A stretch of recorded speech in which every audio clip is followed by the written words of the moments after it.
Welcome to today's edition of the Rush 24/7 podcast. Greetings, my friends. Great to have you here. It's Rush Limbaugh, and this is fun.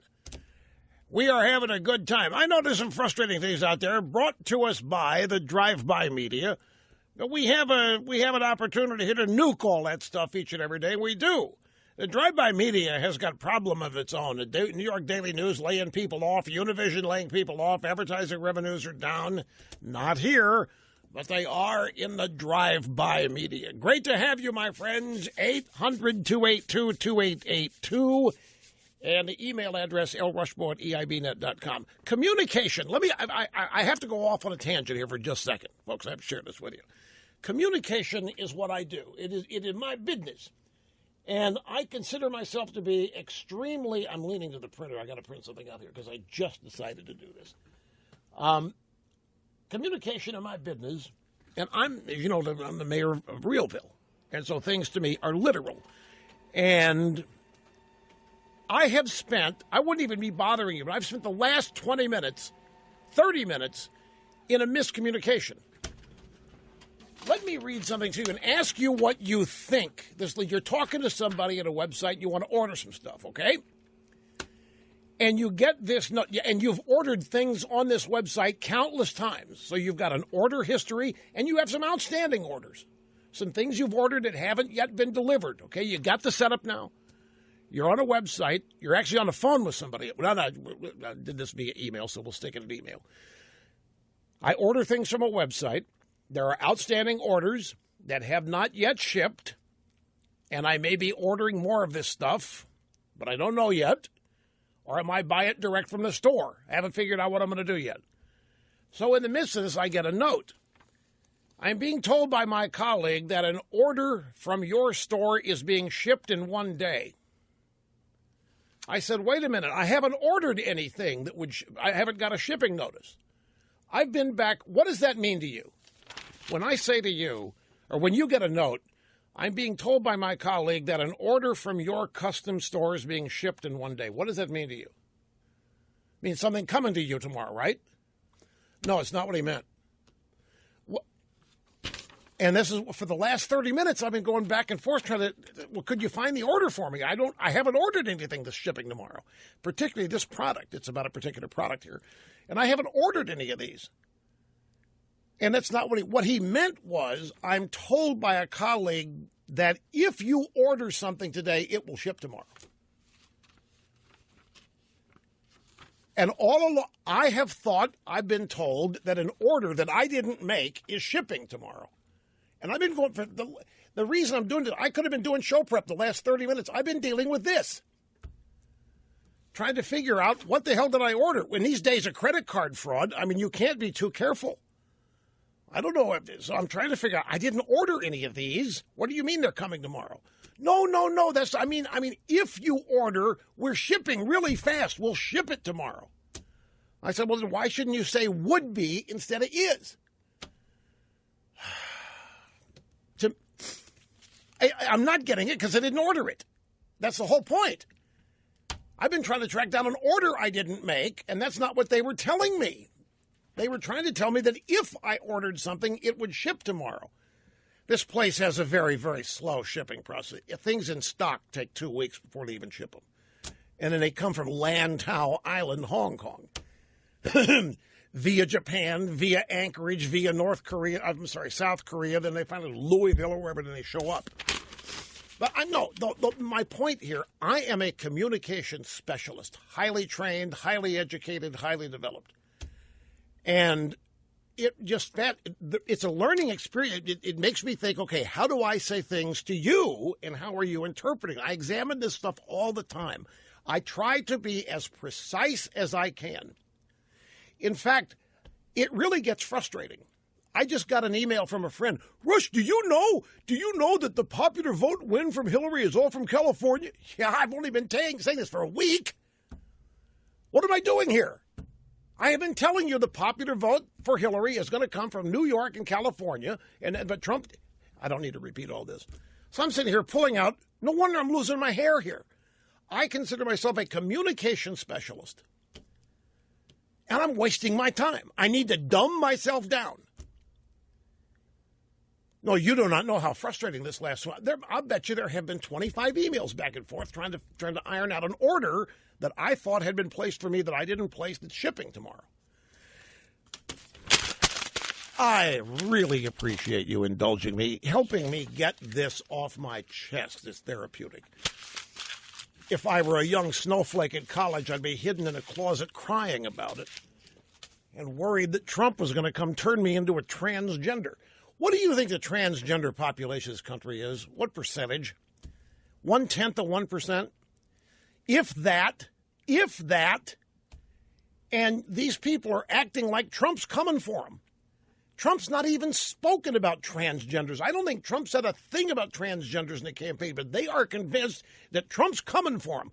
So there's a couple stories here how transgenders are banding together to change their names and to change their sexual identity so that Trump can't find them. And they are dead serious.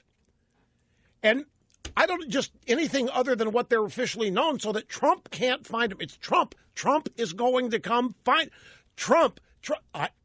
What am I saying? What do you ask? Am I not just finished telling you how I say what I mean? Trump. Trump is going, not Cruz, not Rudy. Trump is going to come find them. Trump's going to find them wherever they are and kick them out of the country or make them go to a sex change or add a dictomy up, whatever they're going to think. They're scared to death. Many of them are on college campuses. Oh, it's fun. Of course you can't believe it. You must believe this is the point. 25 years ago we couldn't believe it. Today we have to believe it. This stuff is all true. The 1/10 of 1% of the population is transgender, is scared to death that Donald Trump is coming. Now, there's a caveat here. Remember, this is all coming to us via the media. And the media is practiced in lying and misstating and misrepresenting, like they're doing with this Trump transition business. They're going to keep at this.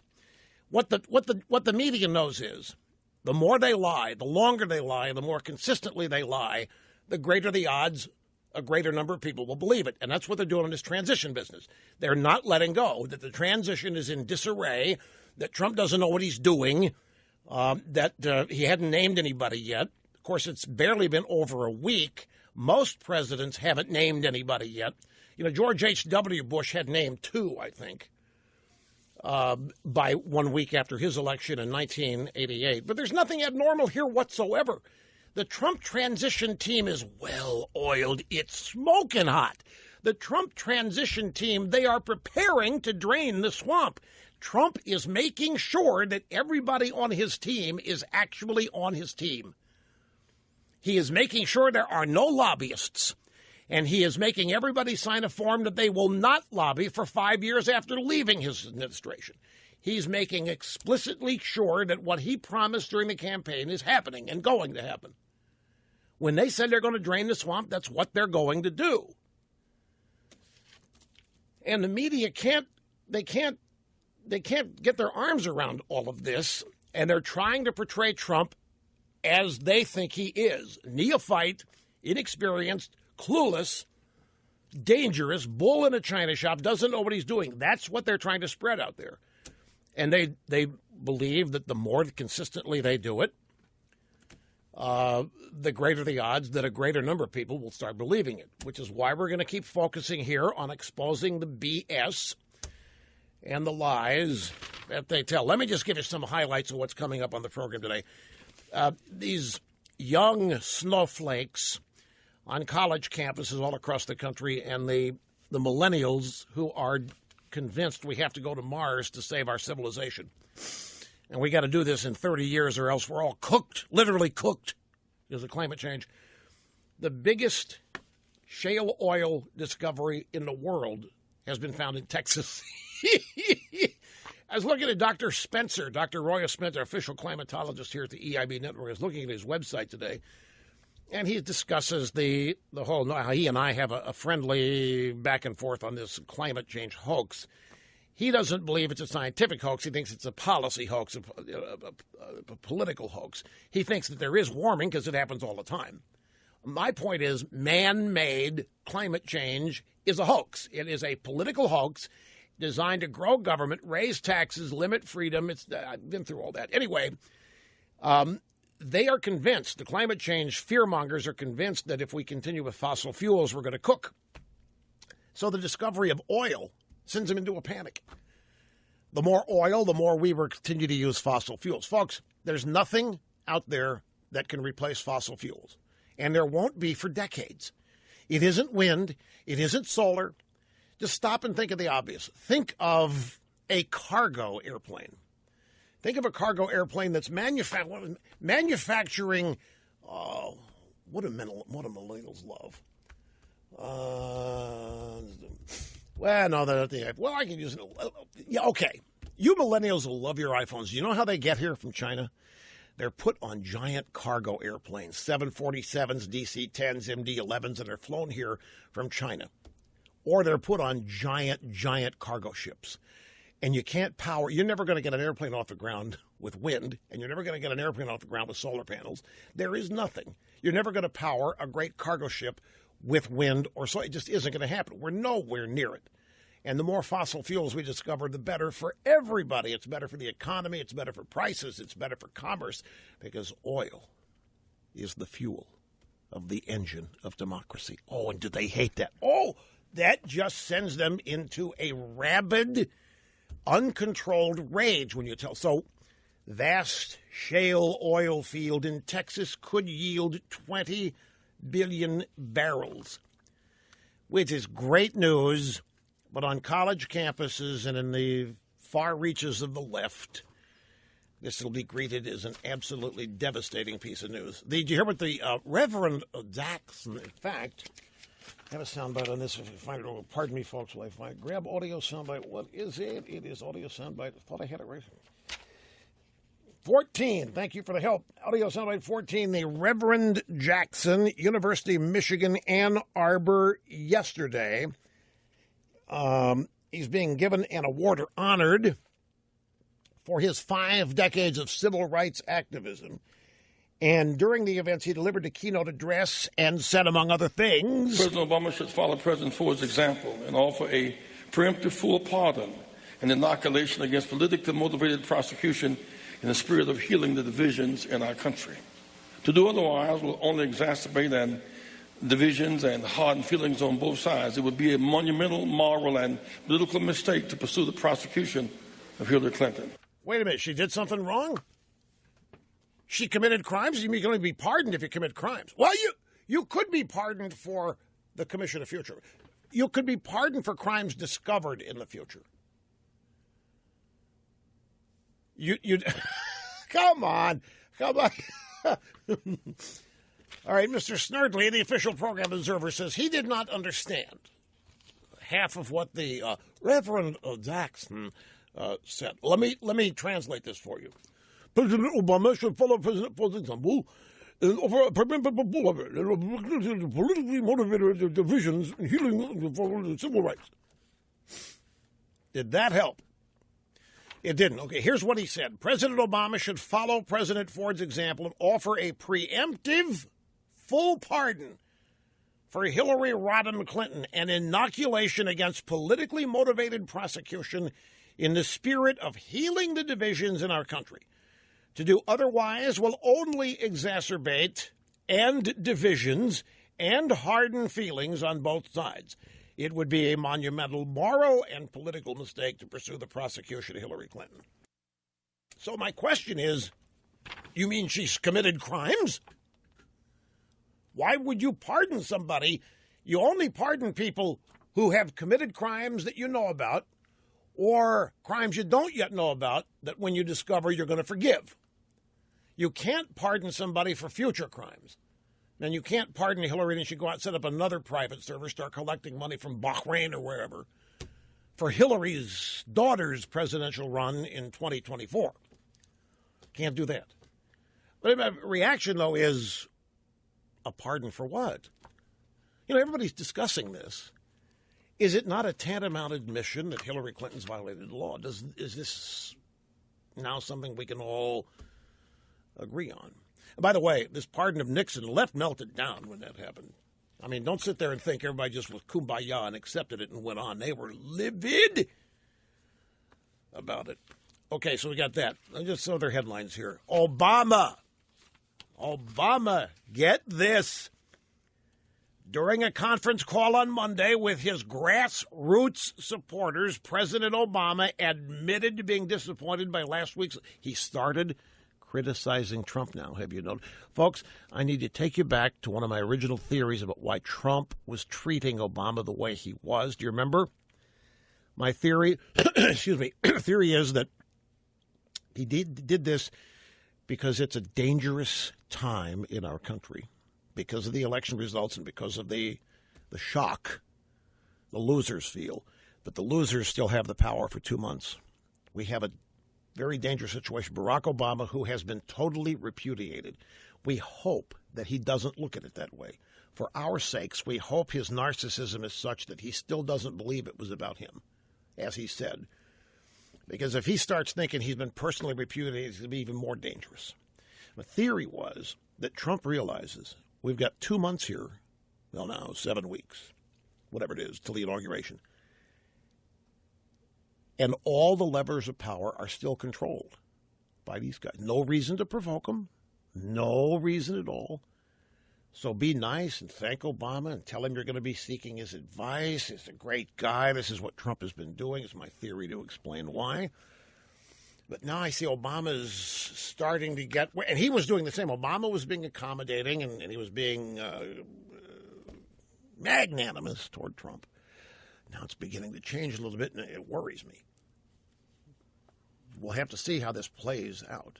Obama's already, one of the things he's thinking of doing, a drilling moratorium on offshore oil around Alaska and so forth till 2022. Anyway, that's still not the story. Obama told these grassroots supporters to stop moping that he's going to go back to community organizing. I love that. See, the George Clooney's wife, Amal Clooney, has unloaded on the Trumpster out there. Maybe she can get together with Huma Abedin, and they can share war stories about their husbands instead of wasting their time on Trump. Obama is going to go back to community organizing. He indicated he will return to community organizing when he leaves the White House. I promise you, the next year, Michelle and I are going to be right there with you, and the clouds are going to start parting, and the sun is going to come back out, and we're going to be busy, involved in the amazing stuff that we've been doing all these years before. And that means staying engaged, staying involved, figuring out how do we move forward, not only to protect what we've accomplished, but also see this as an opportunity. I'm telling you, I want you to get ready. Not going anywhere, folks. And the drive-bys will be more than happy to give Obama whatever airtime he wants. By the way, Obama's on a world tour now. He's in the middle of a joint press conference with Angela Merkel in Germany, and he's saying it could have been no better partner on the world stage than Angela Merkel. Fine and dandy.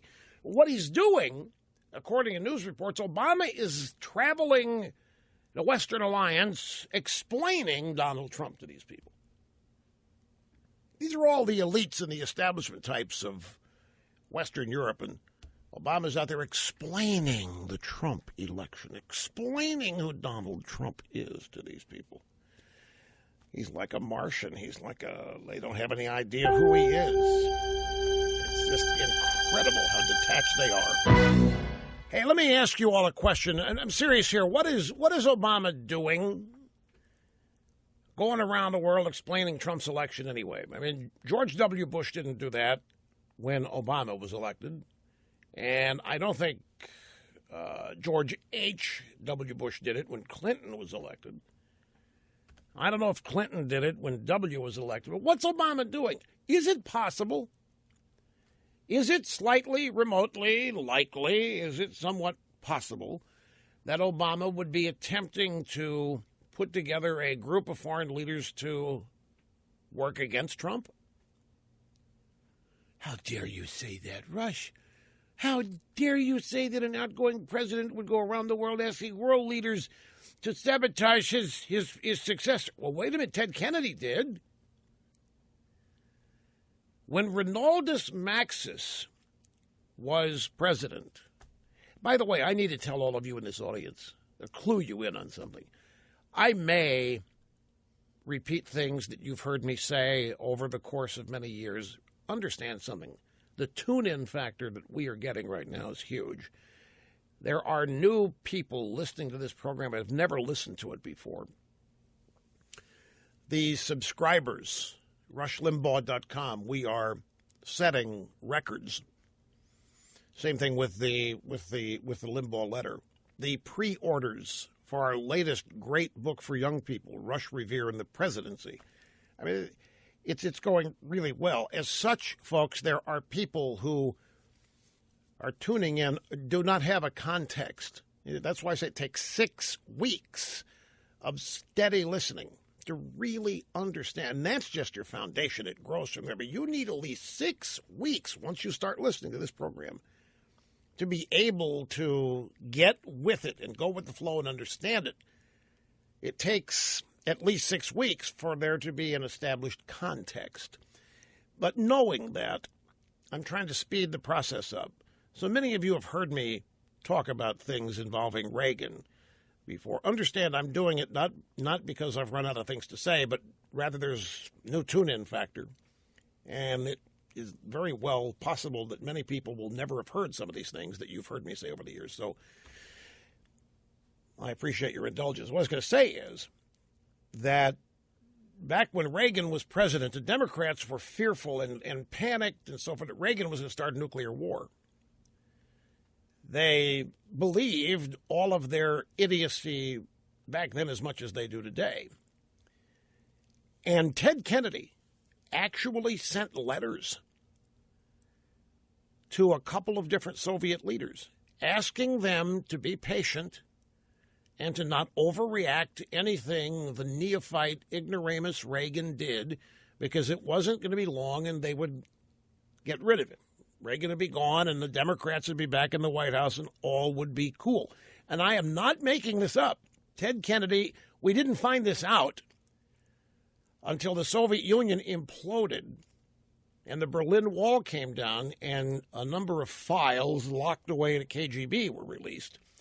And in those files were these letters from Ted Kennedy, who was senator from Massachusetts, who was actively undermining Ronald Reagan.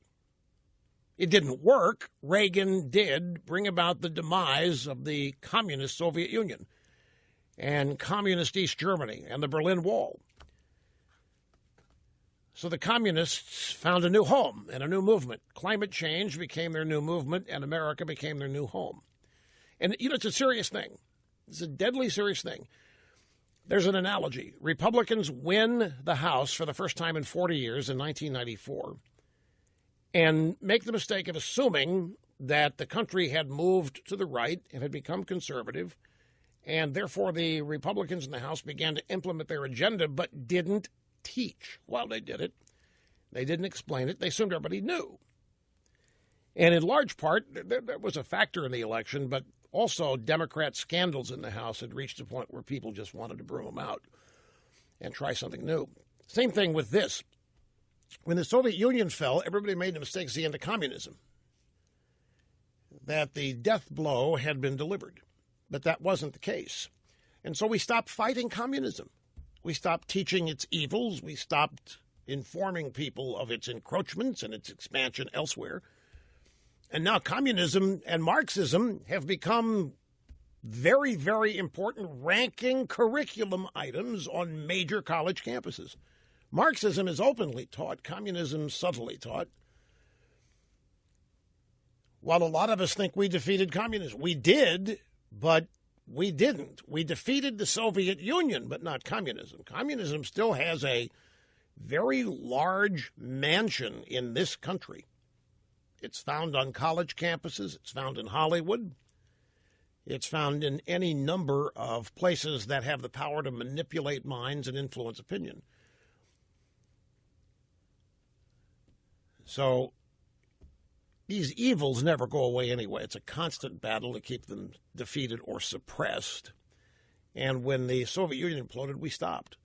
George H.W. Bush began talking about a new world order, and so forth and so on. And the Soviets ended, but the communists didn't. Climate change, global warming became the new home for displaced communists, the new movement, and the United States became their new locale, their new home. So I raised the question here because I don't think it's out of the realm of possibility. Obama, who is he? He's a Democrat. He's a liberal Democrat. He is a far left radical Democrat. He believes his agenda is the greatest thing since sliced bread. And here Trump has come along and won, and it's just shocked and stunned everybody. They still can't believe it. They have not come to grips with it on the left and the media. And I wouldn't doubt at all. I can't prove it. I wouldn't doubt at all if Obama would run around the world and try to gin up opposition to Trump if he thought it necessary to save his agenda.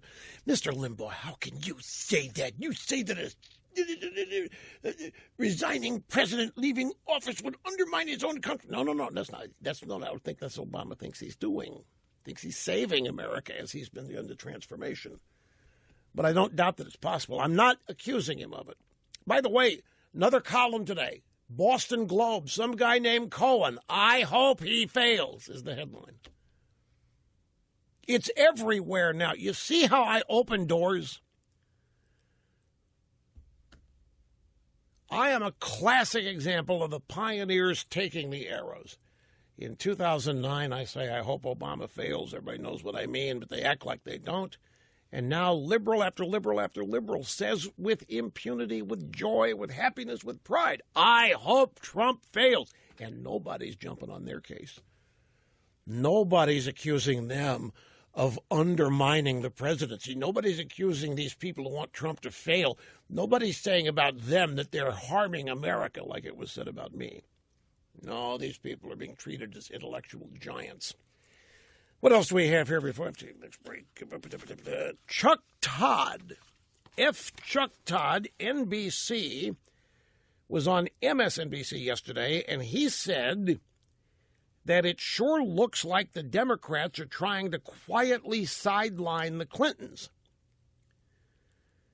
He pointed out that considering the Clintons dominated much of the air supply in the Democrat Party for the last 30 years, it's notable that they seemingly have evaporated in the past week, that they're nowhere. What Chuck doesn't say here, folks, that this confirms, is the Clintons were out selling access. Hillary and Bill Clinton, with their foundation, were selling access, selling American policy in exchange for big dollar donations to them, their foundation, them personally. And now that Hillary hasn't been elected, all that money has been donated for what? I mean, nothing. What are donors going to do now to get their money back?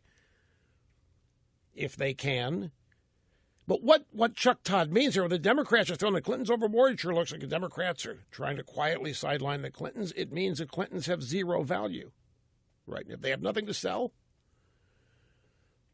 The Clintons were valuable to the Democrats as long as they had something to sell, or as long as they looked like they might return to power, or as long as they were at front and center of the movement of money around the globe, which is what the Clinton Global Initiative is about, is being involved in the flow of money around the world. The Clintons taking whatever they can get for themselves at the same time.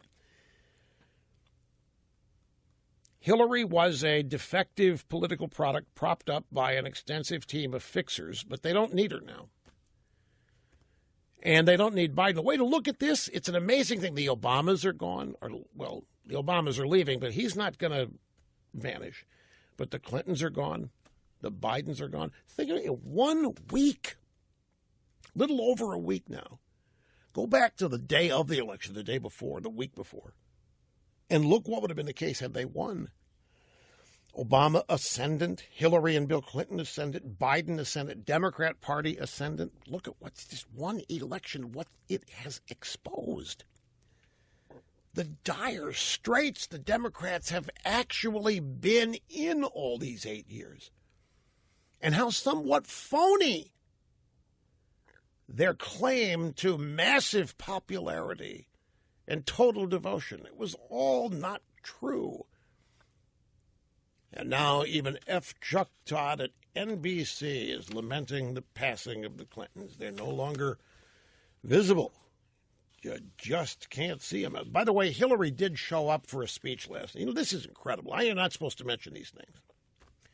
But I'm sorry. I have the vastly developed powers of observation. I have a highly tuned curiosity. You combine the vast powers of observation with keen curiosity, that equals profound learning. And Mrs. Clinton showed up last night, the Children's Defense Fund. People hadn't seen her since the day after the election. As I say, you're not supposed to say these things, but my friends, if you can catch the video, you just need to look at it for a minute and a half. If you catch a still shot, the difference in Mrs. Clinton's appearance from, say, the last week of the campaign or even the day after the election to last night is striking. Gone was the Princess Diana haircut or whatever they were trying to make it look like. Gone was, there was no makeup. The hair was flat and just hanging there. It had not been styled. There obviously was no makeup. I mean, obviously. I know you're not supposed to say these things. Saying these things is considered to be misogynistic and anti-women. It's not. She's an observation. Human beings. She had a vastly, dramatically different appearance. And I have a still shot here. I can't show the still shot to you on the Ditto cam. I couldn't get close enough to it for you to see it, no matter how I zoomed in. But it's striking. The eyes, it's just striking, the difference. And it's so much phoniness. I think Mrs. Clinton we saw last night's the real Hillary Clinton. Tired. She admitted that she's been wanting to curl up with a book and pretend that nothing in the last 6 months ever happened. And she told him this. She told him how tough it was. She told him she didn't want to be there last night, but she felt a duty to the children to show up. Half my brain tied behind my back just to make it fair. Mr. Snerdley just told me that he doesn't buy this for a minute. He thinks Mrs. Clinton's appearance last night was strategic and purposeful. He said everybody's blaming her, gunning for her, talking about how she blew it. So it's quite natural that she comes out and acts like the poor, beat-up victim, suffering mightily, evoking sympathy from people is pretty much what you think, right? Because she's plotting her future. So what do you mean? She's 69 going on 80. What future? She thinks she's got another 10 years. This election's over, but she's plotting. These people, they're the Clintons rush. They never go away. I can't deny that, but, well, all right. We'll put it in the mix. I have to admit the Clintons plot. That very little is real. Snerdley's theory, she wanted to look like that last night for the express purpose of, how suffering it must be. How difficult it must be. Poor Hillary, she worked so hard, and to be savaged by some brute like Trump, who's now trying to find all the transgenders and move them to Mexico. Oh, my God, how bad could it be? And then there's the Huffington Puffington Post. Somebody there named Sam Stein. The Clinton campaign was undone by its own neglect and a touch of arrogance, say staffers. Not Sam Stein. Sam Stein just the vessel here. Clinton staffers. This always happens after a loss. Passage of time goes by, and then the staff starts whining and moaning and leaking so that they don't get the blame for it. Staffers, nameless, faceless staffers, they always end up getting the blame for a debacle like this. So these people supposedly leaking, and what they're saying is that Hillary was arrogant, the campaign thought they had it in the bag, didn't even go to Wisconsin, didn't even take Trump seriously. They thought they're going to win 5 or 6 points. You know, if I were Hillary, I might think of suing the media and their polling units. Why did they think they were so ahead? Why did anybody think Hillary was up 5 to 6 points? Why did anybody think the election was over before we voted? Why did anybody think that? The Clintons clearly did, and so did their staff. Grounds for a lawsuit. Quote, they had staff on the ground and lots of volunteers, but they weren't running a massive program because they thought they were up 6 to 7 points.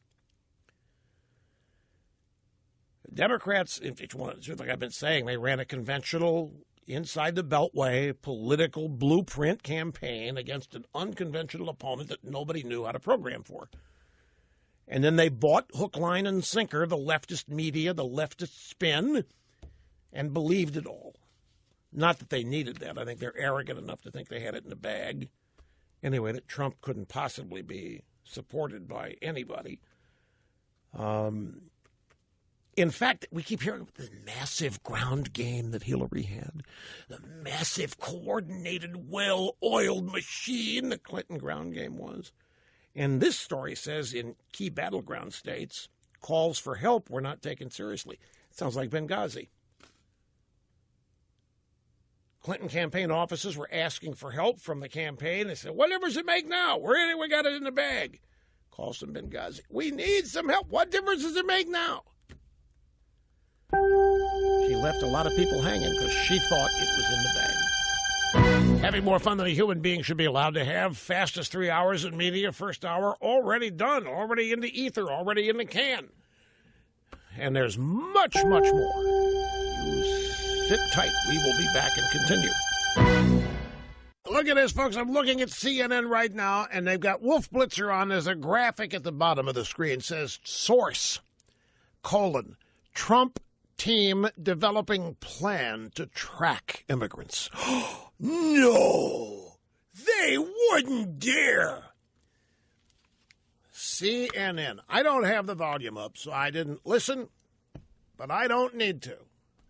I can full well imagine the outrage and the anger and the shock that CNN is reporting here as there will be a team tracking immigrants.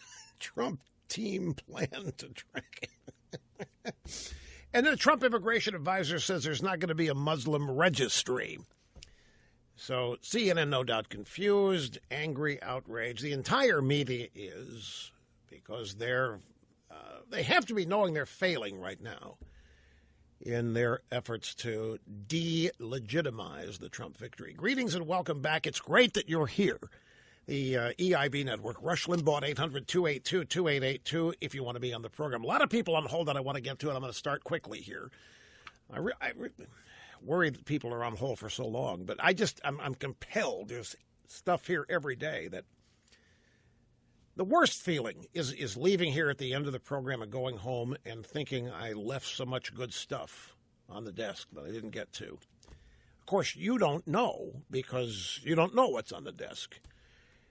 But I know, and it frustrates me. So I'm trying to get a lot of more individual content in because it's blowing the doors off.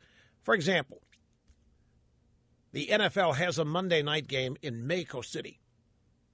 The Houston Texans and the Raiders are going to be playing on Monday night in Mexico City. And the Texans sent a memo to the players.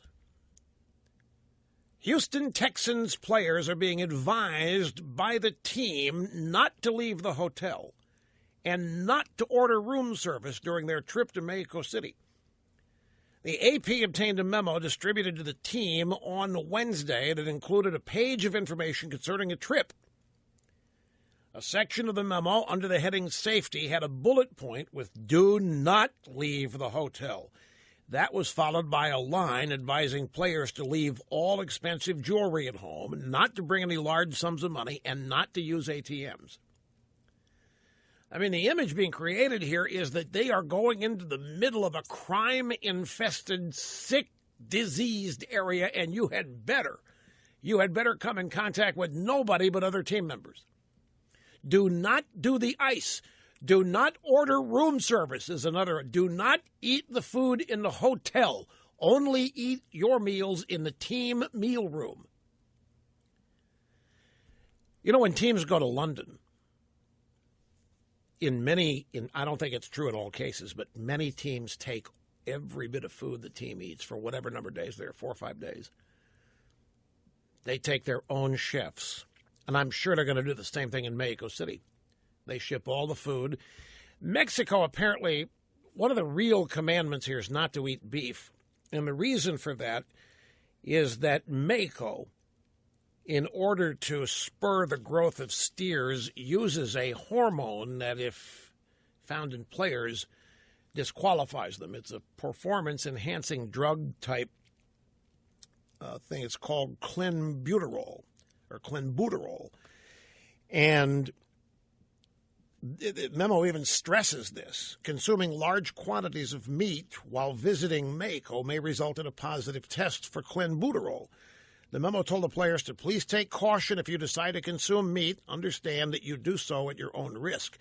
Clenbuterol has been banned in Mexico as a growth enhancer for cattle, but it's suspected that it's still used by evil cattle ranchers. Of course, by definition, all cattle ranchers are evil because they're destroying the planet. The Raiders did not receive such a memo because, of course, the Raiders, they feed off poison. I mean, they're the Raiders. And as such, they come from the black hole. There's no way to poison them because they are poison. Al Davis. Arizona electors are being bombarded with requests to change their vote. Are any of you worried about this? Are any of you concerned about this? Story from the Phoenix affiliate KSAZ Eyeball News. Donald Trump won Arizona, but could that change when the Electoral College convenes in December? An effort's underway to get some of the states, 11 members of the Electoral College, to vote against Trump. In 29 states, the electors chosen by the party are required to vote for their winning candidate. Arizona is not one of those states. The elector can vote however he or she wants, and because of that, some people see an opportunity.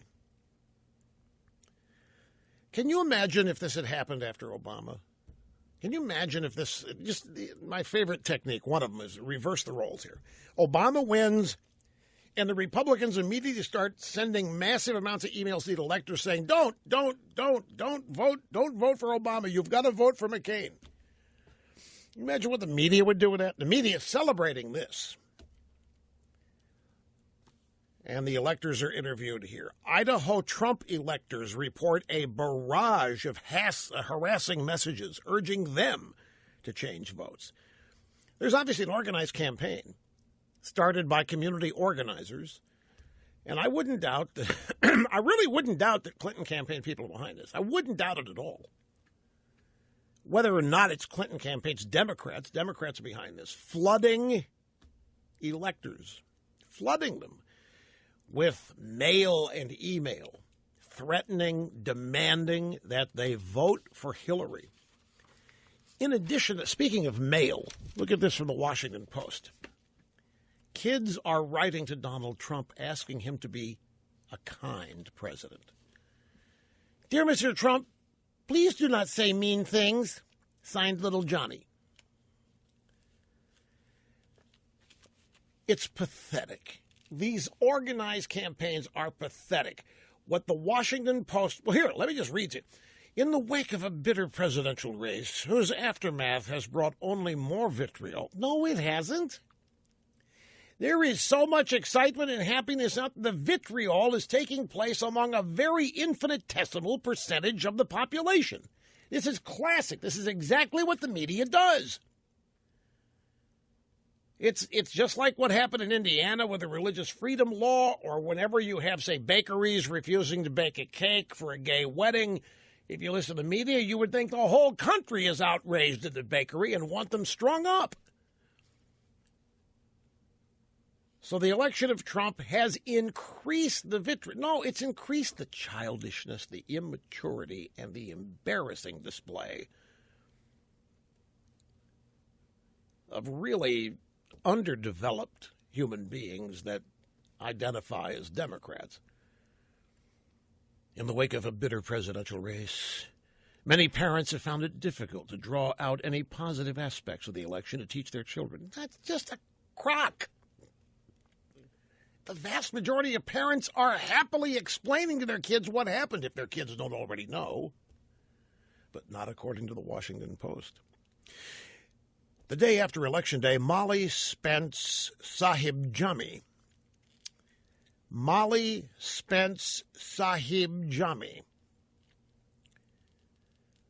The day after the election, Molly Spence Sahib Jani tried to do just that. The mother, Molly Spence Sahib Jami, in Seattle, started a Facebook group called Dear President Trump, Letters from Kids About Kindness. The idea? To have children write letters to President Trump, elect Trump, about the importance of being kind to other people, even if they're different than you are, according to a description on the group's Facebook page.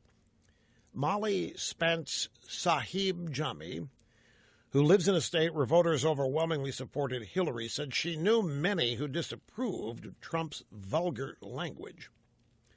You know, this reminds me of this is an exact replay of the budget battle of 1995, where the Democrats accused the Republicans of starving kids with their school lunch cuts. There are going to be massive cuts in the school lunch program, and kids were going to starve. And the Democrats were out there pushing this narrative. And somebody organized a letter-writing campaign. Teachers and so forth had their kids in class actually write letters to Newt Gingrich and members of Congress. Please, I can't study when I'm hungry. Please, I can't learn when I'm starving. Please do not starve us. And the media dutifully reported this as though it was happening in a mass basis all over the country. And the Republicans caved to it. This is where it all started in the modern era of starting. The budget battle of 1995. That's where it all started, the caving. Oh, my God, little kids we're not, anyway, the school lunch program was not cut. It was actually increased. It just didn't increase as much as the Democrats wanted it, so they called that a cut. And had little kids writing letters about starving. And, of course, the natural reaction to this is, let's say that you are Mr. and Mrs. Molly Spence Sahib Jami, and you are in Seattle, the famous Sahib Jami couple, and you have 3 kids that go to approved government public schools. And one day you learn that the school lunch budget is going to be cut. What do? You actually think your kids might starve rather than maybe feeding them lunch yourself? This is the thing that missed everybody. Okay, there weren't any cuts, but what if there were? What if we simply ran out? What if we couldn't afford it? What if it didn't happen anymore? It's a hypothetical. It would never happen. Would parents just stand idly by and let their kids starve? Are people that helpless? Have people become that dependent that if the school lunch program suffers some budget cuts that they'll sit by and let their kids go hungry? If that would even happen. But this is what they love to portray. They love to portray helpless, dependent people driven to near insanity, the very thought that a government program will have a penny less this year than it had last. Let me grab a phone call quick. I'll break the format. I'll take a call in a monologue segment. You ready? You ready in there? Here we go. Elliot in Wilmette, Illinois. Elliot, glad you called. Great to have you on the program. Hi. Hey, thanks for taking my call, Rush, and thanks for getting us through the election. What I wanted to make a point of, I think we need a reminder that of how George Bush made the mistake in trying to help things along the rough 2000 election. It made the mistake of leaving people in position, some of the positions in the administration, in order to be nice to the Democrats. He didn't realize that when Democrats lose the election, they still never, ever give up. They don't go away. And that's the good thing for Trump to be tough on that and to get what he needs when he wants it. I'll tell you, everything I'm seeing is that you don't have to worry about that. I mean, they're pretty much saying Pence is out, and he's in charge of the transition. Mike Pence is out saying that he's been briefing members of the Republican caucus in the House and Senate to get ready because a massive, sweeping series of proposals, a massive agenda is coming. I don't think this presidency is going to be ceremonial. I think when they said they were going to drain the swamp, I meant it. They meant it. I think that they're going to hit the ground running. I think, look, Trump is not a mystery. You can read The Art of the Deal. You can find out how Trump, you can see his businesses and the way they've run. You can find he rolls up his sleeves and he gets involved in negotiations personally. Many people like Trump delegate those kinds of things. He is personally involved in a lot of things, and he doesn't waste any time. I read a story about a guy last week. It was actually from earlier in the campaign who was not a Trump fan, not a Trump supporter, but he had run a company that had to do a deal with Trump, and he described what the actual negotiations were like. And he said he was stunned. On the first day of negotiations, there were no highs. How are you doing? Do you want a croissant? Do you want it was roll up the sleeves and get right down to it. Give me the specifics. Tell me what you want. What are your demands? Give me your facts and figures. And it was done and over with in record time. There were no pleasantries. There were no delays. It was just dead serious from the moment the negotiations began. And people who have been involved with Trump throughout his business life all tell pretty much the same story. It's not that he's not a nice guy. It's just that you're meeting for a specific reason. He doesn't meet to meet. He doesn't meet to meet people. He doesn't meet to have conversations. There's a meeting about a negotiation for some deal. You get in there, get it, and get out. You get the best you can. You don't apologize, and you move on to the next one. That's who Trump is. It's how he operates. It's how he's going to try to operate as president. He believes he can. He thinks the insider way of basically doing nothing while you talk about how much you're doing is bogus. It's clear to me with what they're openly admitting to, this massive sweeping agenda. They're using terms like drain the swamp at places like the Department of Justice and the EPA. But Elliott here is right. You know, the acrimony in the country after the 2000 election was really, really deep. There was anger and distrust and division, and it was all about the Florida recount. And because of the Florida recount, George W. Bush got a late start in his own transition. He got a late start. We didn't have a Attorney General for a couple of months. I think it was Attorney General. We didn't have a couple of months after he was inaugurated. It was some cabinet positions. There were many that were not filled. But because of the acrimony and because of the magnanimity of the Bushes, old Elliott here is right. George W. Bush purposely left a bunch of Clinton appointees in all cabinet areas, Department of Justice, the EPA, Health and Human Services, whatever. He left them in place as a sign of goodwill. It was his means and method of healing the country and showing goodwill and his desire to work with the vanquished. And it didn't work. It didn't make them any less hateful. It never does. So I wouldn't worry that that's what Trump is engaged. I think people are going to have, it's going to be a long time because people aren't going to want to believe this at first. Trump is not of politics. Trump doesn't live where it takes 2 years to get a piece of legislation done. You do this in 3 or 4 days. I think people are going to be shocked to see how Trump attempts to move things along here. He's very serious about this. I have no doubt that things are just beginning. Winning the election is not where this ends. Back in a moment. Jacksonville, Florida. Scott, welcome. Great to have you. Hi.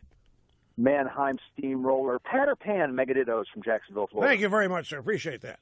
And I do have a tech question at the end.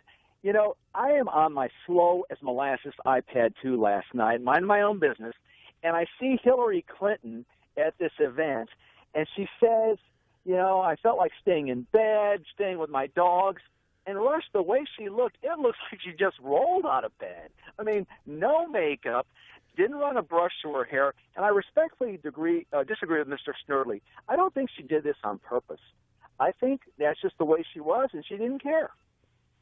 Well, you may be right. As I have pondered this, and knowing the Clintons as I do, it is entirely possible that this could have been part of a strategic behavior designed to create and evoke sympathy. I mean, she loves making herself a victim. And she went out and started complaining. Oh, it's been so hard. It's so hard. And if she's going to go out and complain about how hard it has been and how she didn't even want to come to this thing, it would help that along if she looked like, as you say, she just got out of bed. And the Clintons are strategic in this way. The one thing that argues against this is people just don't understand a woman not making an effort of her standing, of her stature. I mean, you just don't see it. And so it's going to go either way here on that. Anyway, I appreciate the call. I've got to run. Quick timeout. Quick segment. Back with more in a moment. Okay, in the ongoing effort to get it all in there, it's now time to turn to the audio soundbite roster. We've only played one audio soundbite today. It was of the Reverend Jackson requesting a pardon for Hillary Clinton from President Trump. And, of course, concomitant with that is the idea that she's guilty. And you don't ask for a pardon for somebody if they're not guilty. So the Reverend Jackson pretty much admitted, sealed the deal. Last night, Fox Business Network, a program called After the Bell, co-host David Asman spoke with Trump transition team domestic policy advisor Ken Blackwell about reports of disarray in the Trump transition. And to set things up, Asman introduced and played a clip of me from yesterday's program talking about this. Rush Limbaugh talked about these media reports and everything's falling apart. Here's what he had to say. I'd like to get your reaction after listening. The Trump transition team is not imploding, folks. It is getting set to kick. What the media is trying to tell you, apparently there was some movement. Trump decided to get rid of some people, the Chris Christie team, apparently. Right, this was the national security team. And the reason why is that Christie was recruiting lobbyists.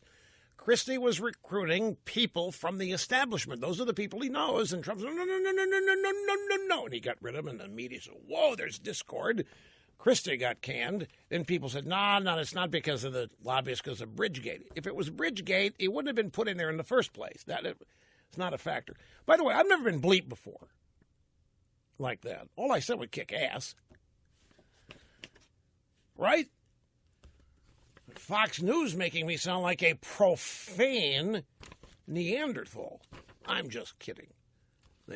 That was not their intent. Here's what Blackwell said in response. President-elect Trump himself and Vice President-elect Pence are focused on this transition process. And so they have been integrating folks very talented people who were with them on the campaign trail, who they kept focused on winning the election, which they did big time. And now we're blending the two operations. We're shaking out in a definitive way into a lean, mean machine that will deliver a platform from which the president and vice president can launch their agenda starting day one in the administration. Right, exactly what I said he was confirming. Yesterday I also mentioned that we had seen Ted Cruz going up the elevator at Trump Tower, and that I had heard he's up there for 5 hours and spent a full hour with Donald Trump himself. And I speculated, I'd heard some people say that it might have had something to do with Trump thinking of putting Cruz on the Supreme Court, or Trump putting Cruz over at the Department of Justice as Attorney General. And I said, now, that would be cool. Ted Cruz as Attorney General would be cool. Kellyanne Conway shot that down, said it's not going to happen. In a few brief remarks to reporters at Trump Tower, Kellyanne Conway said yesterday that President-elect Trump will make a Supreme Court pick from the list of 21 candidates that he identified during the campaign. She said, "You've seen the list of 21, and the list has not changed. President-elect Trump has committed to choosing his Supreme Court justices, particularly the vacancy created by the death of Justice Scalia. He's committed to choosing from that list of 21. Ted Cruz isn't on it." There are a lot of young people. You know, there are people 45 years of age on this list. There's a lot of women. Would you stop and think for a moment the nomination of a conservative woman to be on the Supreme? Oh, would that not blow them out of the water on the left? So Cruz, according to Kellyanne Conway, not in the running for Supreme Court justice, but that she didn't say anything about Attorney General. And that would be the real prize out there. Here's Cruz. He was on Fox and Friends this morning. Steve Doocy said, "You say that you want to work with President-elect Trump. You're talking about in the capacity as a senator or in the capacity of somebody on his cabinet or an executive-level job in the regime?" I'm eager to work with the new president in whatever capacity I can have the greatest impact defending the principles that I was elected to defend, defending the principles of freedom, defending the Constitution. And we spent a great deal of time talking about how when the voters give Republicans control of the White House, control of every executive branch, control of the Senate, and control of the House, we got to deliver. I mean, it is time to put up or shut up. Boy, is that right. And Reince Priebus said the same thing on this program last Friday. There's no excuses now. About the only excuse McConnell could offer, and I don't mean to harp on McConnell, but it's McConnell that was saying, well, you know, we don't have the Senate. I mean, we can't stop Obama. You've got the House. We don't have, so we gave him the Senate. And then, well, you know, you still got Obama over in the White House. We really can't stop. Okay, so we've given you the White House. About the only thing left, they could say, well, we don't have 60 votes. I hope we don't hear that. But Cruz is right. In Priebus, there's no excuses now. And this was an agenda election. This was not a change election like they're trying to make you believe. Liberalism and big government were sent packing. Specific Obama policies were repudiated. He himself campaigned on them and put them on the ballot. So Ted Cruz is exactly right. At the White House now and the House and the Senate, and it's time to use it with the Democrats at the largest disadvantage they've been at since the 1920s. There are no excuses now. None whatsoever. So then, Abby Huntsman, also on Fox and Friends, said to Cruz, "Senator, there's been a lot of criticism from media saying that the transition's in total chaos, that they don't know what they're doing. They've not appointed a single cabinet position yet. What was your sense of being behind closed doors there with President-elect Trump? Is it in total disarray?" No, of course not. I thought that was complete silliness. Now, nobody should be surprised that there are media critics who are trying to throw rocks at the president-elect and at the transition team. They don't want the president to succeed. What I saw from the president-elect on down to every person at the transition was men and women working hard with an enormous task in front of them, a task of bringing together a new administration of hopefully talented principals, effective leaders who will be loyal to the president and loyal to the agenda that he campaigned on, that we promised the American people. I think that's happening. The transition team is motoring. People have got to remember, or they've got to learn maybe, Donald Trump, and this, I think, is large part why he was elected, is not of the political establishment. And I mean in any way. Donald Trump is not, he's not slow and plodding unless that is a negotiating tactic. But he's achievement and goal-oriented, and he does not waste time. And the ceremonial waste of time is something for which he will have no patience. And there is so much ceremonial waste of time in the official establishment ways of doing things. It's largely ceremonial in many ways. And by that I mean there are protocols to follow. Let's say you have a task. Let's say you're going to have a commission on closing military bases. And you schedule your first meeting a month from now. And then after that meeting, you'll get together in 2 more months. That's not how Trump is going to do this. The meeting is going to happen next week, and if there's a further meeting needed, it'll happen really soon. I think establishment types and political professionals, both in and outside the government, media, all kinds of people in Washington, had better get ready for the breakneck pace that Trump is going to try to bring to this. Now, the establishment's not going to roll over, and there are going to be plenty of Democrats with procedural moves, say, in the Senate, try to slow things down. But Trump is not going to be the one slowing things down. You watch, folks. It's the reason Trump was elected is going to be on display, and people are going to like it. That's another thing. People are going to like it. They are going to like the purposeful, intentional pursuit of these objectives, because these objectives are going to be sought for substantive reasons, not for public relations reasons, not for buzz. Trump is going to want to get things done to get things done. He's not going to want to just survive on appearing to want to get things done. It's a big, big difference. Trump is going to plow through this bureaucracy like an establishment member would not. Mark my words, keep an eye on it. Could be really fun to watch. Hey, has FedEx shown up? What the heck? Well, they better get here before 3 o'clock. What is going on? What does delivered by 10:30 mean?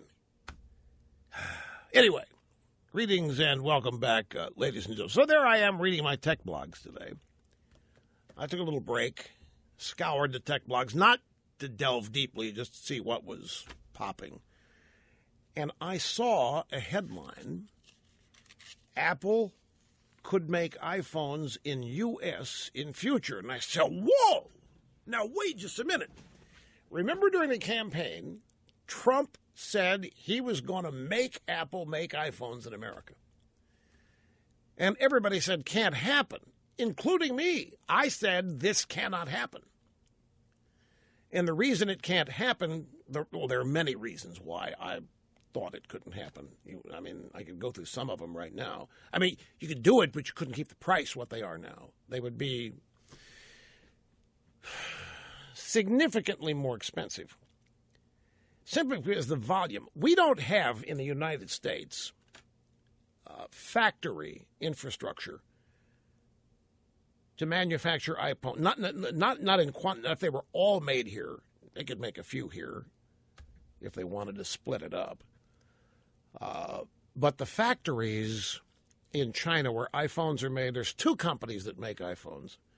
One's called Hanhai Precision, and their anglicized name is Foxconn. And another company called Pegatron. And Foxconn makes the vast majority. They have factories where there are as many as 300 to 500,000 people on the assembly lines.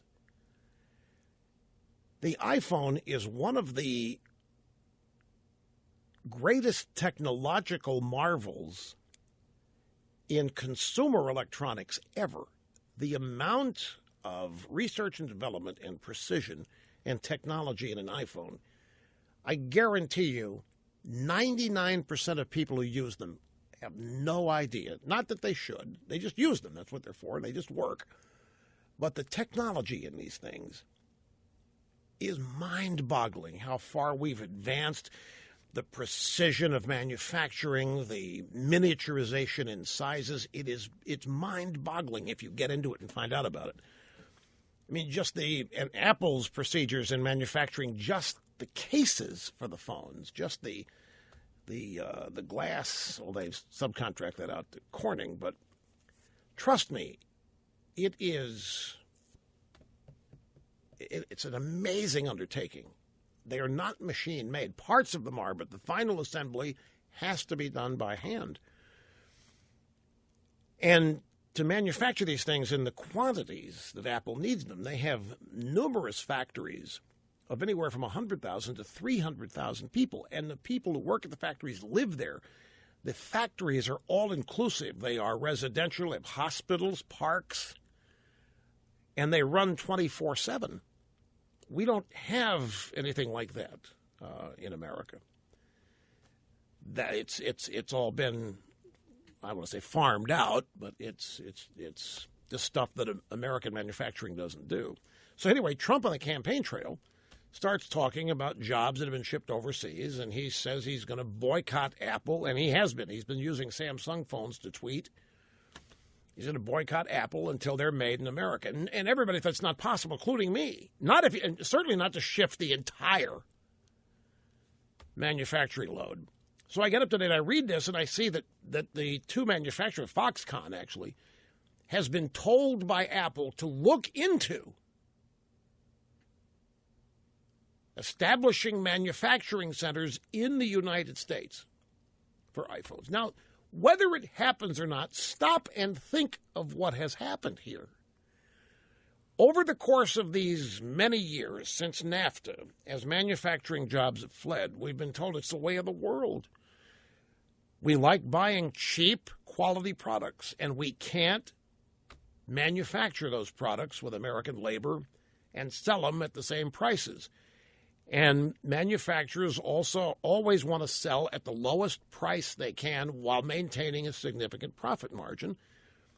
And competition forces you to do what you can to keep prices low. Apple's a little insulated from that because they've carved out a niche where they don't mind being the most expensive in the field. They don't mind being the most expensive smartphone, and they don't mind that people are willing to pay a little bit more for theirs than other people pay for other brands. But even so, they're very, very cost conscious. So with just one claim by a candidate who's now become president, now look, now something everybody, including me, thought, no way. And somebody better tell Trump. He may not know what all goes into making an iPhone and the supply chain. Look, folks, it's so... The number of parts, the number of products in a smartphone would blow you away. And it's not just the factories that are in China, but all of the manufacturers of all the parts are in China, Taiwan, Vietnam. They're all over there. And if you're at Foxconn and you need a shipment, say, of LTE modems, they're down the road. The manufacturer, even if it's Qualcomm, manufacturing's over there, they're down the road. If you're manufacturing an iPhone in America, say San Diego, you'd have to bring back onshore a lot of the parts manufacturing as well. If you're going to assemble them here, the parts are going to have to be available. It's going to be a massive undertaking. But anyway, the fact is that Apple is now, whether they mean it or not, acknowledging that they're looking into doing it. And they were not Trump supporters. Well, the executive team wasn't. I find the whole thing fascinating. It probably isn't going to happen, but they nevertheless thought it wise to float the idea that they are looking into the possibility of doing it. Okay, folks, that's the end of the second of three exciting and busy broadcast hours today in our daily excursion into broadcast excellence. But we have much more straight ahead. Still a lot to try to cram into our remaining busy broadcast hour. Thanks so much for being with us, as always. And just a brief little break here at the top. And back before you know it. Has FedEx shown up? For crying out loud. Well, they've got an hour. And then I take drastic action. Yes, I'm sure I ordered. You're hearkening back to the first hour. People may not even remember that. Folks, guess what? Not only did this clown, Colin Kaepernick, not vote in the last week, he's not even registered to vote. He's never registered to vote. big social justice warrior, so concerned about the oppression of minorities in America. I guess the most he's willing to do is take a knee during the national anthem, but he's never even registered to vote. Greetings, my good friends, and welcome back to the one and only Excellence in Broadcasting Network. The phone number, if you want to join us, 800-282-2882. From Bloomberg News, automakers are going all in on SUVs. So while Obama and the left are trying to force everybody into these silly electric cars and tiny little compacts and subcompacts in order to save the planet, Americans are busy buying SUVs.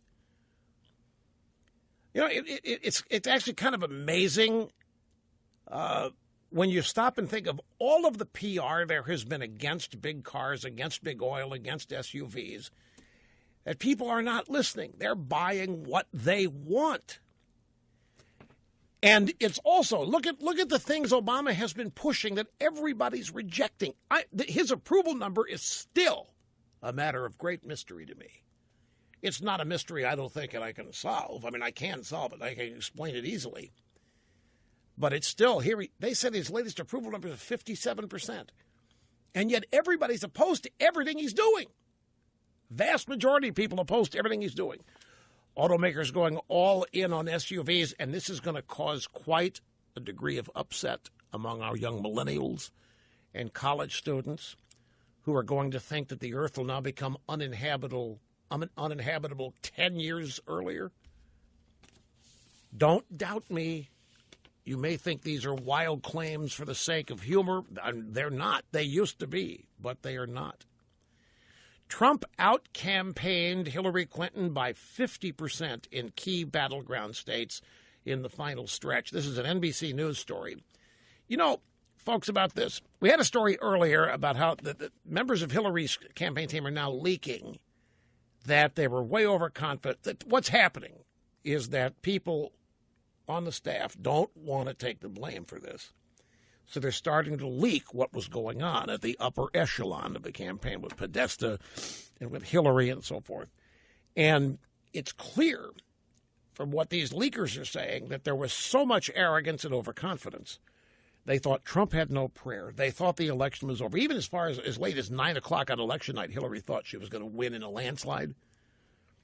And if you go back and look, 8 o'clock, if you look at the raw vote totals in many important states at 8 o'clock, I'll never forget this. Hillary was up 10. She was up 8. She was up 7. In 1 or 2 states, Trump was up. But at 8 o'clock, when the polls had been closed either at that time or for an hour in the Eastern time zone, and the count started coming in, the early reporting of the actual counting of votes had Hillary way up, and I'm sure that's what they were looking at, too. And it was about 9:30 when it began to change. About 9:30 when enough states began to report that the drive-bys, you could see them start to squirm. Even on Fox News, they were starting to squirm. And it was a beautiful thing to watch. So now all of the leaking is going on about what was really going on. Arrogance, thought they had it in the bag. And this story on top of it, Trump out-campaigned Clinton by 50% in key battleground states in the final stretch. What that means is that Trump spent roughly 50% more time in 6 key battleground states than Hillary did. Get this, Trump made a total of 133 visits to Florida. You've heard of the word indefatigable? That's Trump. He's 71 years old, gets up at 5 in the morning. He sleeps 4 hours a night, and he doesn't stop. Donald Trump has never smoked, and he has never consumed adult beverages. You know when I first met Donald Trump? I'll tell you a little story. It was 1989. I moved to New York in July of 1988. And did my first radio show in New York on July 4th. And the first national show, this show, on August 1st, 1988.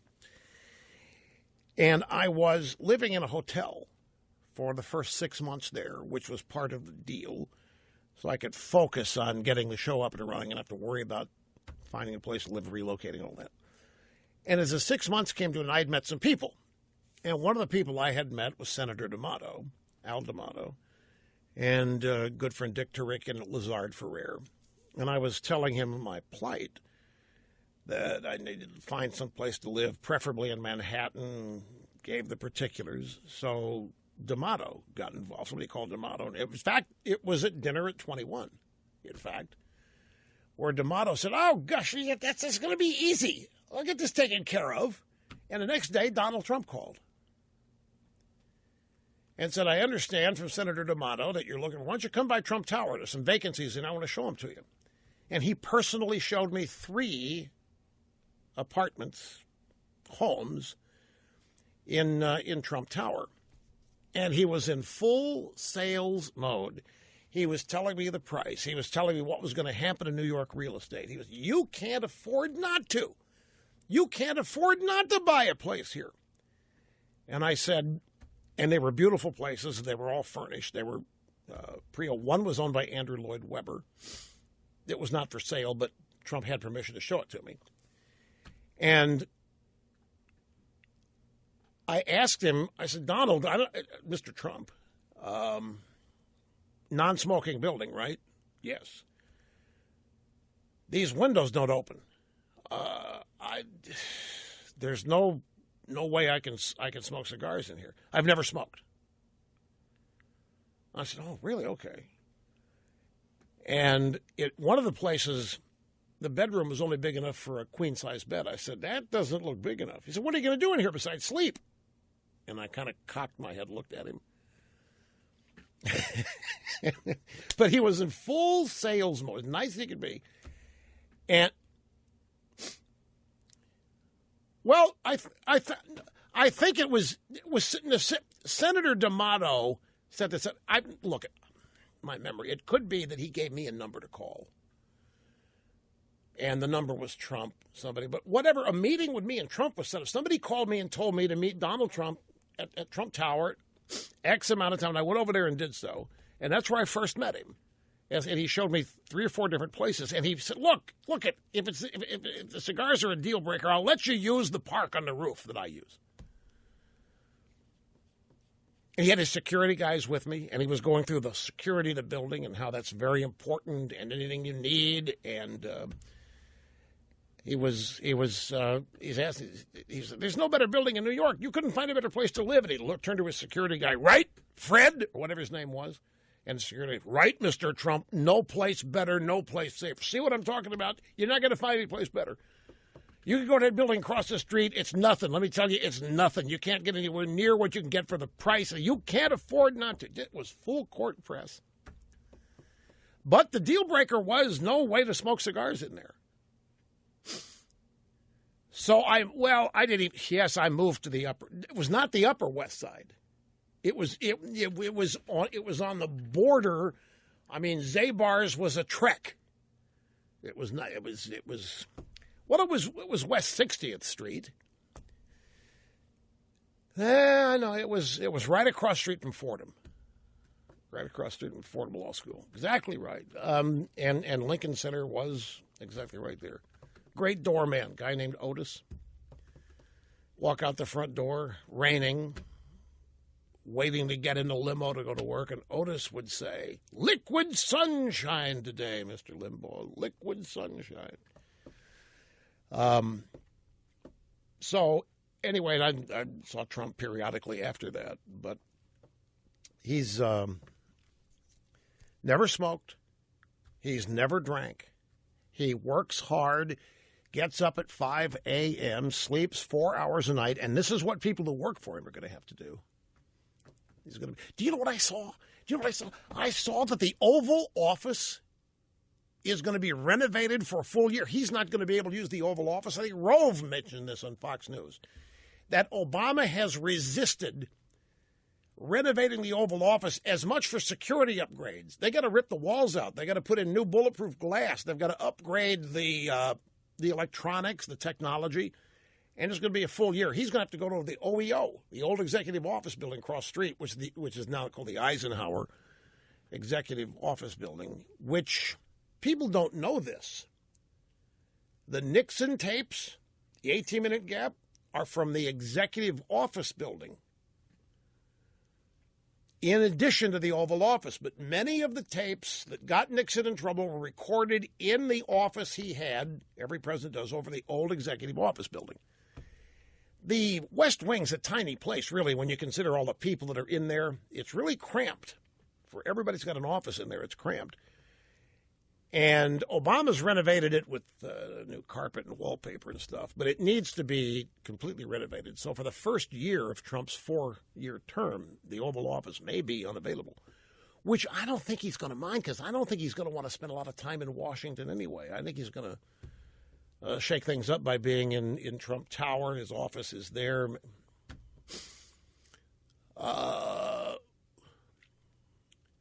Well, his family will use it. That plane's used for his... Snerdley said, what happens to his plane? He has to fly Air Force One. That's a mandatory requirement, security and all that. The kids, business people will use that plane now and then. And Trump may occasionally be on it as a decoy. Who knows? But what do you mean? They're not going to park it? What, do you think he would just sit over there in mothballs while Trump's in Air Force One? That Trump's airplane is a Boeing 757. He bought it from Paul Allen. Paul Allen owned that plane originally, and Trump bought it from him. I know this because I had to negotiate with Trump to use the gold paint that he uses on his plane. I did. And it turns out I couldn't use his gold paint because the plane, it was a Boeing 727 at the time, and the paint that he was using would not work at altitudes of 51,000, where EIB-1 can fly. So we had to invent a whole new paint, and it's called Gold Rush. And yeah, no, I didn't take ownership of it. Sherwin-Williams. But Trump had a trademark or something on the gold. It looked like gold leaf on his 727. It was largely automotive paint, which is okay when you fly at 35,000 feet. If you go higher than that, it starts to peel off and so forth. None of this I knew until I wanted to get it and use it. But I remember calling him and asking about, what do you want to use it for? I said, I just put a little strip of it on the... Oh, is that it? You don't want to... You're not one to put Trump on your... No, nothing. Oh, well, then no problem. Have at it. I'll put my people in touch with you. Give you the number, and then you can run with it. No, I don't want to put Trump on the plane. Anyway, where all this started is this story about Trump out-campaigning Hillary. He went, for example, 133 visits to Florida. This is in the last few weeks. 133 visits to Florida, Pennsylvania, Ohio, North Carolina, Michigan, and Wisconsin. In that same time period, Hillary visited those states 87 times. Now, part of that is because I'm sure the Clinton team's overconfident and thinking it's in the bag. But I also think there's another reason. They had her on the shelf for preservation. I don't think Hillary has the energy that Trump does. She's not well, obviously. She's not 100%. But he earned this, is the point. And he is it sort of undersells it to call him a hard worker. That doesn't quite touch it. But I think he's got every intention of revising how everything happens in Washington in terms of how it happens, how fast it happens, the routes you take to make things happen. If I'm right, it's going to be fun to watch because people's heads are going to be spinning, trying to catch up. We'll take a brief time out. Be back after this. Do not go away. You know, that building I lived in that you say is on the Upper West Side, you know who else lived in that building? Macaulay Culkin lived in that building. And Paul Schaefer of the Letterman Show lived in that building. And I would take Schaefer some cigars now and then to give to Letterman. And Schaefer was, were they poisoned? They going to blow up? I said, no. So he took them, and I got thank you notes from Letterman. Those stopped after my first appearance. And then what else? Let's see.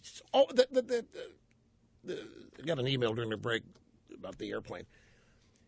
What happened was I wanted to get the gold that was on Trump's plane, so I had my people, quote unquote, call his people to find out what the number of the paint was.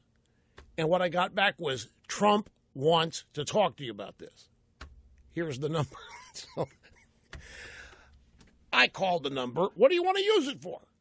It was not in any way suspicious or mad. He was just curious. And for some reason thought that I wanted to put a T or something on the airplane. I said, no, you're misinformed. I just want the color. Oh, well, hell, I'll have my people give you the number. Fine, no problem. He didn't say hell. He doesn't curse either that I've ever heard.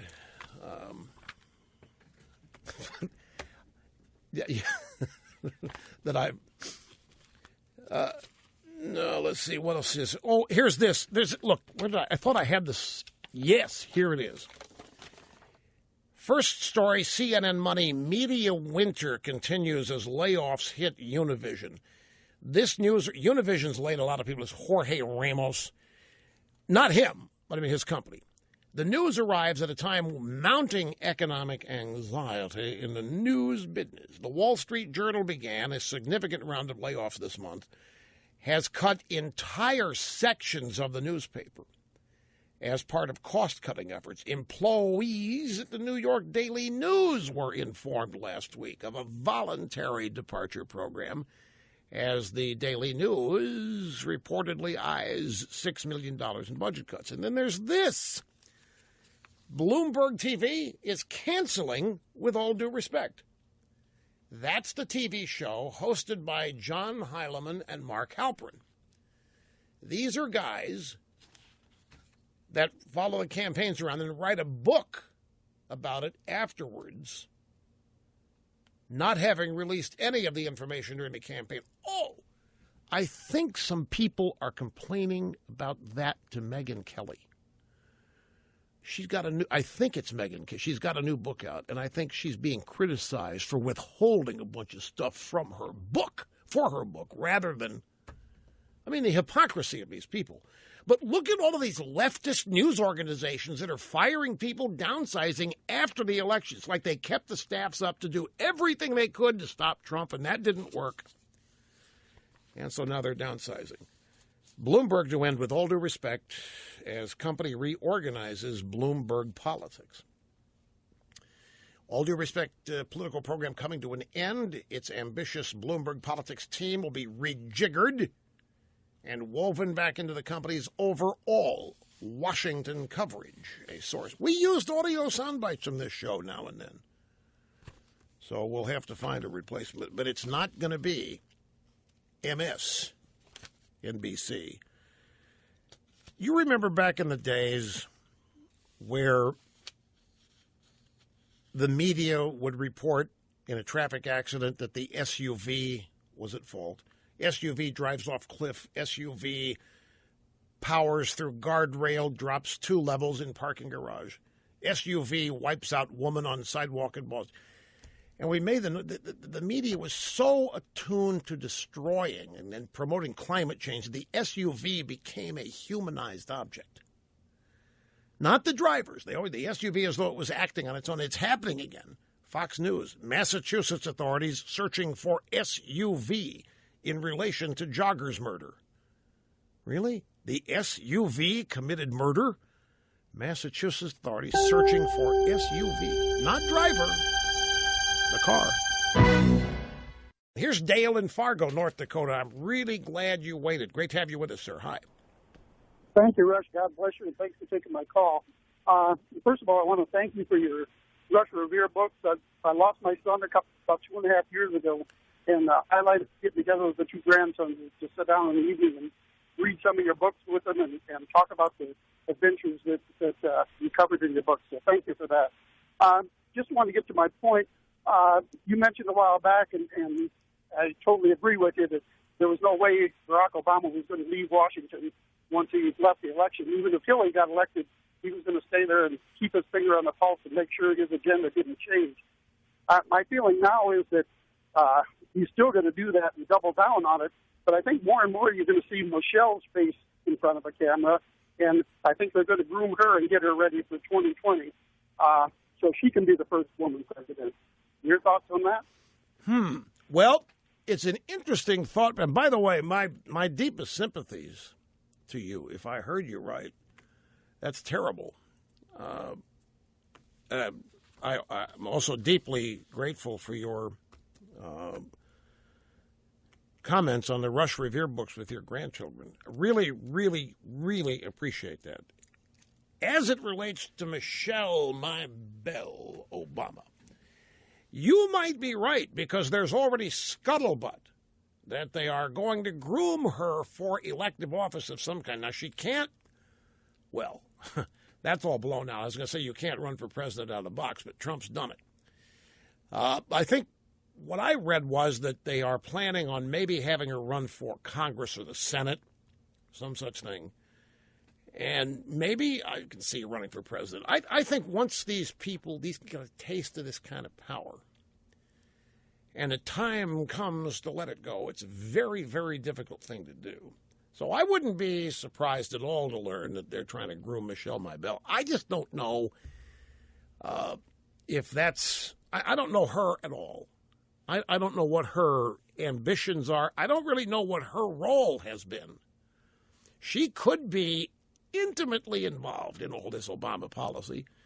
We just don't know. What we do know is that Valerie Jarrett is there at Obama's right hand. But look, she's the wife, and as we all know, the wives are predominant. They have great influence. And I don't doubt that she does, but how much, who knows? And I don't have any idea what her aspirations are. But I do know this. People that want that kind of power and get it have a real tough time, most of them, letting it go. Not all, but many, many do. The Clintons couldn't let go of it. And let me put something in perspective for you here. It may be a somewhat crude way of saying it, but let me put it to you this way. It has taken 30 years to vanquish the Clintons, if we have. You and I first heard about Bill Clinton. I'd never heard it other than governor of Arkansas. But the first person who ever regaled me with what a great guy Bill Clinton was Peggy Noonan. Peggy Noonan had visited one of these restoration weekends. I'm going way back here now to the very early 1990s. And these Democrats had set up this restoration weekend thing. The Republicans have copied it. There are two different versions. There's the David Horowitz has one every November. I think still does it here. Just had it. Well, they must have had all the people they needed to present awards. That's when I get invited to present award. What's the name of it? It's the that's right. The Democrats call it Renaissance Weekend. That's okay. Yeah, it's Horowitz is the Restoration Weekend, and there have been a couple others that have been tried. And the Democrat version was all these hoi polloi from the Democrat establishment. Young people would get together for a weekend where they would hatch ideas and coordinate strategies to advance the cause, whatever the cause or causes were. And Peggy Noonan went to one of these Democrat things and just came back singing the praises of Bill Clinton. Man, this guy has got it. This guy is a communicator extraordinary. He's going to be president someday. And that's the first time I heard of Bill Clinton. So that he's easily been in the public arena here, if you count the Arkansas governor days, 30 years. And it's taken 30 years to vanquish them, if we have. What if it takes 30 years to vanquish the Obamas? Now, he says he's going to go back to community organizing. That means agitating, rabble-rousing, and organizing rabble-rousing and agitating.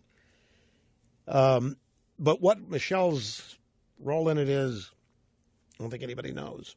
But I'll tell you what's going to hit their daughters. When their daughters grow and leave and go, that's going to change too. That will give them new freedom, more time. as the kids leave the nest. So you may be right,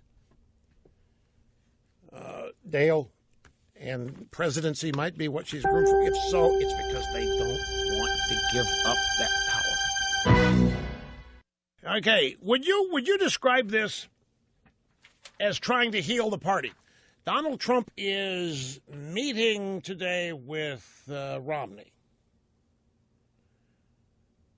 Romney is going to meet with Trump, as I understand it, about a possible cabinet. It's over the weekend. He's going to meet with Romney over the weekend about a possible cabinet position. What? Well, a Trumpette is shouting at me that that's crazy. And then he's meeting today, I think, with Dr. Kissinger and Fred Smith of FedEx. By the way, FedEx showed up, right? Good. So Fred Smith and Dr. Kissinger, Trump's meeting with Romney. And look, this is the first I've heard of it. It may not be entirely correct. I have to always throw that caveat out when it's okay. So it's being reported ever. Fine and dandy. I just like to be very careful. When I haven't seen it myself and I'm told about it. I've been burned a lot of times, not purposely. It's just happened. So he's meeting with Romney over the weekend about a possible cabinet position. Would you call that attempting to heal the party? You wouldn't. You'd call it nuts. Okay, Romney has done everything he can to defeat Trump, except run himself. Yeah, you might say he's done everything he could to destroy Trump. I think I won't get alarmed at that unless I hear he's putting him in charge of health care. That would disturb me. If Trump put Romney in charge, because even if he's going to dismantle it. So some people are looking at it as healing. Some are looking at it as Trump doing what he can to unify the party. We'll see. Time will tell. Here's Patrick in Las Vegas. You're next, sir. Great to have you here. Hey, Rush, how you doing, man? I'm doing great, dude. How are you? I'm doing fantastic. Just want to say, Mega United States Navy, CD, we build, we fight, can do, spirit, dittos, Rush. And I do have a good cabinet position for Romney. I think it'd be dog catcher would be a good one. Dog catcher. In case your dog jumps off the roof of the station wagon when you're on vacation. Exactly. Yeah, there you go. Good. But what I wanted to say was with the candidacy of Trump and his whole thing. I think it was a lot like what the founders originally envisioned, because that's why I think they never really included term limits in the Constitution, was because who would want to go through what Trump just went through, and to not have to structure his entire life and everything that he does based on what somebody else is going to think of him. So that. Look, this is an interesting subject, the presidency and what the founders envisioned. You're absolutely right in how they envisioned the House of Representatives. They envisioned citizens going there for 2 or 3 terms and then going back home, and that it was going to be a revolving door. They never envisioned the House of Representatives as a career, but it's become that because largely of the power you acquire, and for some members, the wealth that you acquire or have the opportunity to acquire. If you look at the presidential qualifications in the Constitution, it's not much. It's got to be a citizen, and you have to be a certain age, and a couple other things, but nothing in there about experience, nothing in there about background, nothing in there about achievements. You don't have to have much of a resume to run for president at all. I think the founders were historians. They were very, very aware of centralized command and control governments and how human nature just gravitated to that. That's why they built in the separation of powers and the stops, and that's why they specifically limited the government, limited the power of government in the Constitution, not the people. You think a Trump candidacy is exactly what they had in mind, and it meaning a non-professional politician, a citizen. I think they'd be, as you do, probably thrilled by it. My guess, based on my understanding of the Federalist Papers spell out what they thought qualifications were in terms of character and this kind of thing. Anyway, it's a good subject, but I have to stop it here because of time. We just have run out. Oh, boy, this went by pretty quickly. Didn't take much time at all today. And Open Line Friday tomorrow, folks. We will look forward to it and see you then. Thanks so much for being with us today.